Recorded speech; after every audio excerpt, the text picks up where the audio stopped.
So every time I get a new ball, there's a couple different things I like to test out. One of it's the feel. The other one is I like to see the flight characteristics when I go and give it a good chip or a pitch shot, because everybody is going to want to see how it's going to react around the greens. Unfortunately, my field of a yard isn't exactly the best to represent a golf course, but I could definitely see the characteristics of how it wants to fly, as well as how it wants to act when it hits the ground. So I'm going to give a good couple chips just to go and show you how I actually test out golf balls even before I even get them out on the course. So I'm going to start out with the Max Fly soft flies. Again, as a static, I know how these perform. They generally fly a little bit low and then want to kind of bounce and run out. You do get a little bit of a feel and you can get some action on it. I'm starting out with a 60 degree because again, I want to see how a general chip or pitch shot's going to work out with this.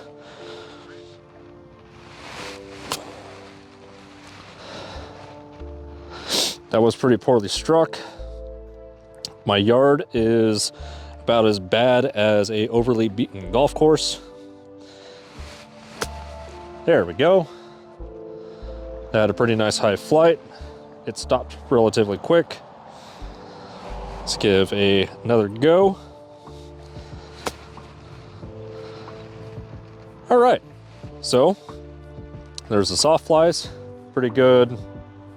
Judging off of 2 consistent shots.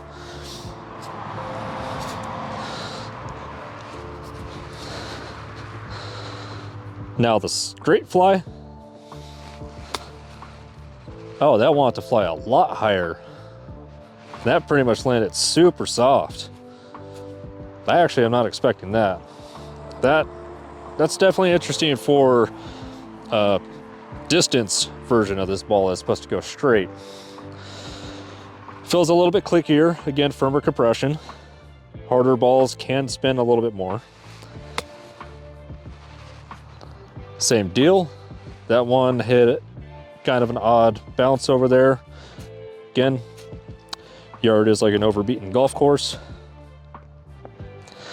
Let me give myself a little bit of a better lie. Clean the grooves a little. And last one for the straight fly. Honestly, relatively impressed with it. That last one even wanted to have a little bit of a dance.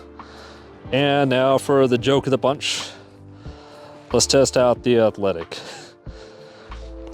Good old Walmart golf balls. Let's see if these really are going to be essentially the new Top Flight XL distances of the past.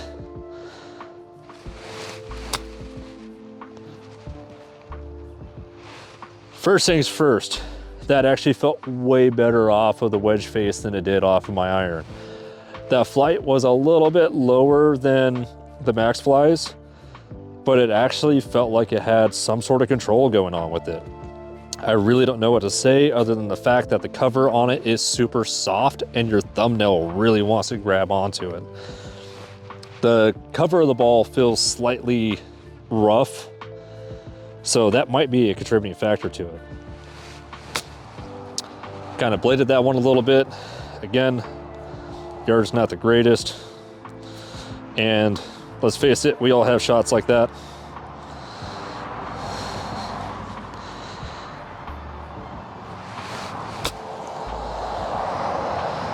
Nope.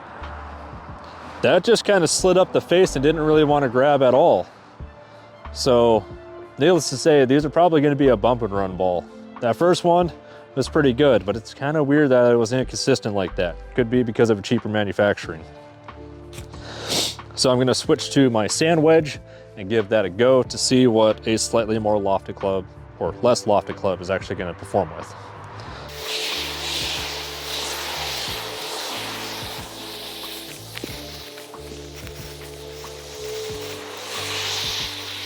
It's only appropriate to be picking up golf balls in a field. It's like an early Easter egg hunt. So same deal as the last. I'm going to hit the soft flies to start out, then the straight flies, and then the Athletics.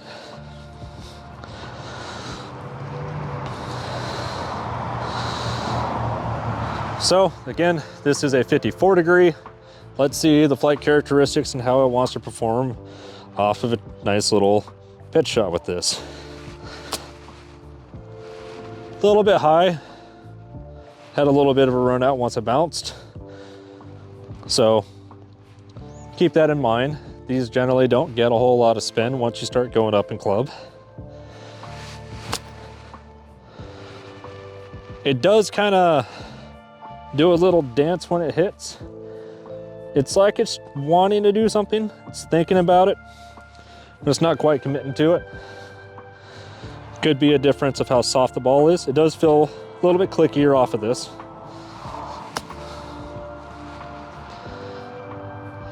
Distance is pretty consistent. Can't complain about that. As long as you have consistency, you could gain a lot of control out of it. Now into the straight flies. Again, I'm beating up my little patch here. I'm trying to give myself a decent shot so where the club doesn't dig into the previous divot.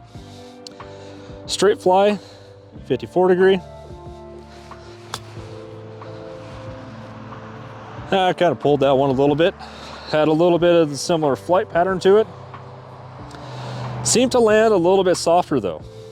Again, being a slightly higher compression, it might be trying to get a little bit more spin. That actually landed pretty good. I can't complain about how that actually landed. That actually was pretty nice. That one actually seemed to have a bit more spin off of it. Honestly, so far, these straight flies are really impressing me. I can't really say I've had a whole lot of luck on ionomer cover golf balls getting the same performance like this. The Zips kind of do, especially when they were the 3-piece, they really wanted to dance. This is kind of interesting though.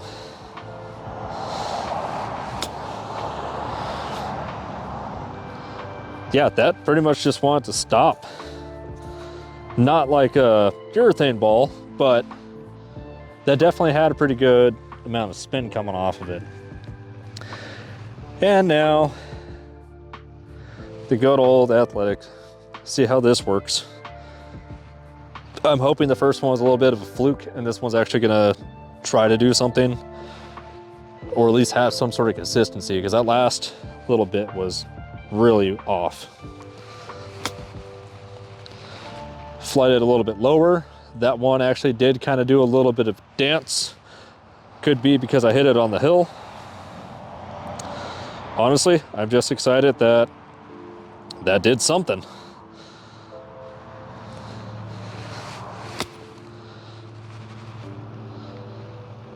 So this definitely wants to fly lower. This doesn't seem like it really wants to get up. I'm not really sure if it's trying to spin on me at all. Again, the cover feels pretty soft for an ionomer, which tends to not be a good thing on durability.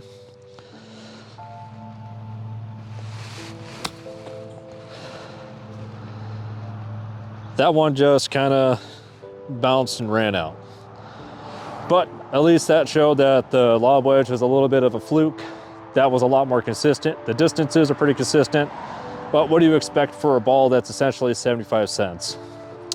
So this is one of the things I like to do as a test for a new ball.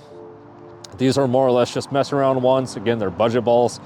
If you're looking for a cheap alternative, so far it's looking like the straight fly is going to be a pretty decent option, especially if you are starting out, you know, beginner, intermediate, you're still having a little bit of control with spin. Sometimes it's kind of nice to have that ball actually give it to you without asking for it. Don't go out and buy Pro V1s because you're buying it for the spin. It is one of the least spinning tour balls on the market. I'm doing things like this to go and show you that there's alternatives. If you can't get the spin, there are cheaper ways to do it.